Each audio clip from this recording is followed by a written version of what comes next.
Warning, disaster incoming. What's up, everyone? My name is Daniel. Online, you know me as Disastrian, and today is another episode of Budget Beginnings, where I take the most recent Universus product and give them a $15 upgrade. With Here's the Exandria release comes with 2 starter decks, and today we're going to go over Beauregard looking for a Brawl. This monk with an attitude is ready to punch and kick some of the best UVS has to offer. If you like this deck, please leave a like, comment, and subscribe, and I hope to see you guys in the future. But for now, let's get into the deck. Alright, so before we start the deck profile, let's talk about the character a little bit. So I said this in the Percy list, that these are starter decks, which in UVS, starter decks are typically used to get new players into the game. So these characters are not very high statted, they're not doing a whole lot, they're not in comparison to Challenger deck or a main set character. As you can see, this card's a 6-hander with 22 health. Because it's meant to be playing a faster game, so that the people, new players, can learn the game. But we're gonna go into it because that's the point of Budget Beginnings, is going over pre-constructed decks. It doesn't matter to me if they're low statted, high statted. It doesn't matter. I'm gonna go over them either way. Now this character does have a cool ability of enhance. Add 1 attack with 3 difficulty from your discard pile to your hand. Your attack gets 3 damage. So we don't have a lot of really good 3 difficulty moves in the game, but you only really need 1, and the one you have is Besiege. This card's just really good. This can only be blocked by cards with printed block modifiers of 3 or greater, and then Deadlock Blitz, this attack gets plus 4 damage. It has a deadlock if you go that far into it, but this is a 3 damage move you can add back that says it's basically... it can't be blocked by good blocks, essentially. So when people like to make their decks, they don't like to be playing a bunch of 3 modifier blocks, and if they are, they don't like to keep them in hand. There's usually cards they want to play on the board. But, some do, and some will have them because of cards like this existing. But it does make it to where they have to hold certain cards or see certain cards to do anything against this, or they can't block it. So if you have one of these in hand, and you played a couple attacks, and you play this, and you go Beauregard, add another one, well, you now have a 3 mid-7 that they may not be able to block because they've already blocked the other 2 attacks on your turn. So this is pretty good. The other 3 difficulty move that we're playing is just a 2 of, and that's Redguard. This card's not very good to play as an attack. It is just a 2 mid for 4. You could flip to make it a 4 mid for 4, which just makes it broadly fine. But really what it's here for is because it's a really good block. Breaker 1, 2 mid block, with the response flip 1 foundation after you block with this card. The block attack deals no damage. So if for some reason you don't want to add back to Siege because you need to be a little bit more defensive, or you know that you can't end the game this turn, you can add this card to guarantee that you're going to guarantee block at least one thing. Again, it's not the main one you're going to be grabbing. It's usually going to be Siege, but it's nice to have the secondary option just in case you have situations where you have to do that. To go into the rest of it, we have Electric Moth. This card doesn't really do anything with your character. It is just a draw, discard 1, draw 2. If your opponent has 10 or more foundations, draw 3. And this card's just a solid draw. Being able to see 2 new cards is just really good. Once they're at 10, it's basically another deadlock ability where you get to draw an extra card because they're in deadlock. The Giant Hands does not matter, but it's just here to draw your cards. And then your character doesn't have any actual locking to it. It's really just Peerless footwork, and so your character can just give it 3 damage if you so choose. You can Electric Moth, discard Besiege, and then add it back, make Electric Moth a 7 damage move, and you've essentially seen 2 new cards for no cost. Next is Shoulder Toss. This is the only attack from the actual starter deck that we kept in the actual deck, and it wasn't even a 4 of in the starter deck. So I kept it and even bumped it up to 4. I think this attack is very good. It's a stun 1 throw, 1 mid 5. It has the Brawler Bits of Slam, which is fine. It goes with our Peerless Footwork, which means it gets 1 extra damage.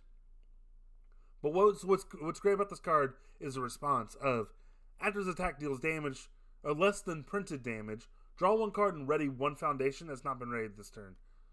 Ready this combat phase. So basically this turn. So The thing that's cool about this card is if your character gives it 3 damage and they still block this move, well, it's still doing less than printed because it's doing 4 and printed is 5. So you're still going to draw a card and ready foundation, and it also added back maybe a besiege. So they block this move, put a card in their card pool, you get a card, you get a second card, and you get a foundation back. That's just a really good exchange for just the one attack you played. Again, the Brawler Blitz, getting 1 damage is fine. And really, the way around it is to just not block it, which means you just get a free 8 damage in, which is pretty good. Smashing Stomp, it's just a solidly a good attack. EX3 is relevant when you're trying to end the game. Your next check to play attack is +1, so you're basically saying you're going to ignore this card after you played it for your next attack. And then responsive, it deals damage, you can draw a card. It's a kick and slam, so it works with Peerless. So, it's just generically okay. It's not like the most insane attack, but we really wanted cards that say draw a card if they don't block, because the whole idea is we want to make blocking feel bad because they're going to want to try to deal with this card because this card's going to be the last card of the string, and maybe they won't be able to block it if they block other things. We also are playing Calorie Counter as another way of saying, hey, please don't block us. So this card says if your last attack of the turn is blocked, this attack gets minus difficulty and +2 speed. Enhance, if this attack is blocked, gain 2 health and flip 1 foundation. So this is another card that says, hey, I don't want you to block me because I get stuff for doing it. You get to choose a Raw Foundation, by the way, which is pretty cool. But the big thing about this, it is a 5 mid for 6 punch. So it works with Peerless. And also, if we wait to use a Beauregard, we can make this a 5 mid for 9 that that they've already blocked a card when we played this. It's a good 2 of. I wouldn't play this card like a 4 of just because it's not really good outside of when they block you. So if they don't block you for a turn, or this is the only attack you draw, you're not going to get as much out of it as you want to. But yeah, on to the foundations. So, we're playing 1 Inferno. As I said in the Percy deck, Critical Role does not come with 0 diffs. Or here's Exandria does not come with 0 diffs. So you have to find a 0 diff to put in your decks. And really it was between this and Pro Hero number 10. And as you see our blocks, we didn't need more highs. So we went with the low because we wanted the more lows. And also, like, if you play against Krista, or you play against something that's stacking their deck with, like, Weapon of the Ready or something, this does kind of, like, negate those abilities because you just say, okay, well, we're just going to mill the card anyway. Fearsome Transformation, just to draw a card if you have momentum. It can just be a filter if you want to use it without using momentum, that's fine. Pull from Danger, really good damage reduction with also a very good deadlock in my opinion. Commit 1 for stun 2 can be really, really debilitating for your opponent, depending on how many of these you have on the board and how many foundations they already have. So if they have tried to invest into a turn and they only have like 5 foundations, and you have 2 of this on board, okay, well they're stunning 4, and that's pretty good.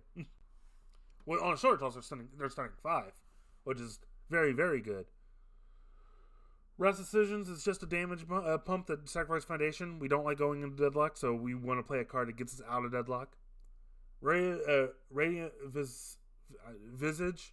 This is a card that's already in the deck. It's good momentum hate. Mill 3 is not a cost. So Mill 3 to make them spend momentum is just really good for a 1 diff.